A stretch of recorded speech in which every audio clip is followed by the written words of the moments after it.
森友学園公文書改ざん問題をめぐり、国会前では連日の行動が繰り広げられました。安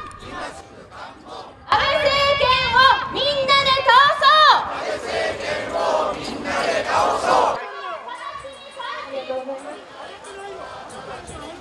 う。安倍市長、頑張ってください。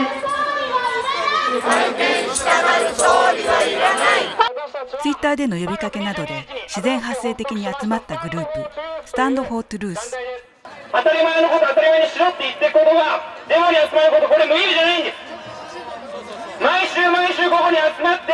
一般の国民は怒ってるぞと、ふざけるなと、そう思っているってことを示していきましょう。政権追及の行動に若手の活躍が目立ってきています。3月25日には新宿の路上を若者たちが埋めました。声を上げようとしたらそれを制圧するようなことばっかりやってきたんですよ。今回の問題である財務省職員の方が自ら自分の命を絶つという選択を残念ながらしてしまいました。多分人が死んだなんてことどうとも思ってないんですよね。自分が権力の座に居座れればいい、本当何様なんだよって話ですよ。彼らは今回の問題に対して責任を取らなければいけないけれども、私たちもまた彼らを辞めさせる責任があると思います。ストレートに疑問や怒りをぶつける若い人たち。安倍内閣には次の世代への責任が問われています。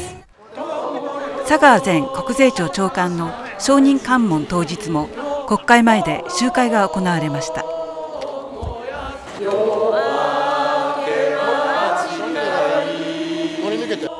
安倍内閣への疑惑はまだまだ収まりそうにありません。2月10日から3月4日まで埼玉県東松山市にある原爆の図丸木美術館で沖縄の写真家石川真生さんの大琉球絵巻展が開催されました。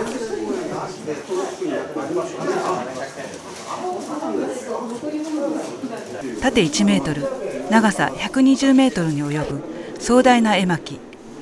薩摩藩による琉球侵攻に始まり、沖縄戦や米軍の新基地建設に至るまでの400年の出来事が表現されています。怒りとユーモアにあふれたこれらの写真は皆創作。石川さんの思いに共感する人たちが米兵、政治家、基地容認原を演じます。私の想像をたくましく自由にやろうと。米軍統治下の沖縄に生まれた石川さんは、沖縄人が沖縄を取ることにこだわります。折しも名護市長選で基地に反対する稲峰氏が敗れたばかりのこの時期、石川さん自身もステージ4のがんを抱えながら埼玉に駆けつけました。沖縄の言葉を奪われて文化を奪われてきた、それまでに子供時代過ごしたからね。なんで同じ年頃の子供がねレイプ事件あったって先生から聞いたりし、なんで沖縄こんな目に遭うんだろう、沖縄人は日本人なんだろうかって、こざ暴動だ。私はこれをねリスペクトしてる、とても誇りに思ってる。これ当然に怒らないとおかしいと思ってるから、それで黙ってる方がねおかしいと思ってるということで、私はメイドに沖縄の写真を見なさいと。しかもね優しい言い方はしない。見てくださいなんてスリスリしない。私は見れって言ってからさ、見れ攻撃って言ってるけどさ、撮る人も撮られる人も見る人も楽しめる創作写真。沖縄を伝える新たな表現が全国に広がってほしいものです。3月22日、付きまとい行為などの規制を強化する都迷惑防止条例の改正案が都議会の警察消防委員会で可決されました。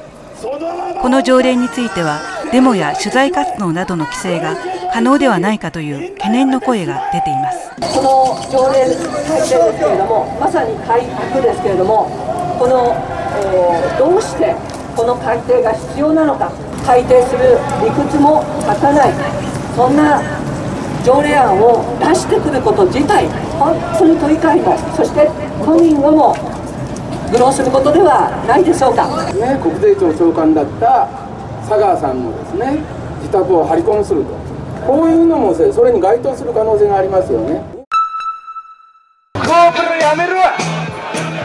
3月17日、高収入の労働者に対する残業規制を撤廃するいわゆる高度プロフェッショナル制度に反対する集会が新宿で行われ、2013年に過労死した NHK 記者佐戸美和さんの母親恵美子さんが過労死を繰り返すなと訴えました。200時間を超える時間外労働が野放しとなり、美和は過労死に至りました。制度を乱用した労務管理の怠慢による明らかな人災です。生きることができなかった美和の分をあなたが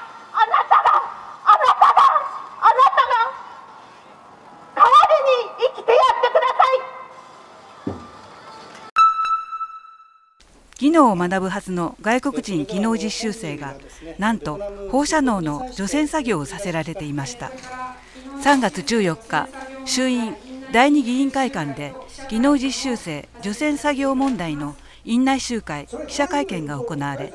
ベトナム人技能実習生が証言しました。không thể ra ngoài, không được kêu gọi nhau đến mức có thể là nói với nô đô cưỡng này thì em mới có thể nói được hết những cái suy nghĩ của mình.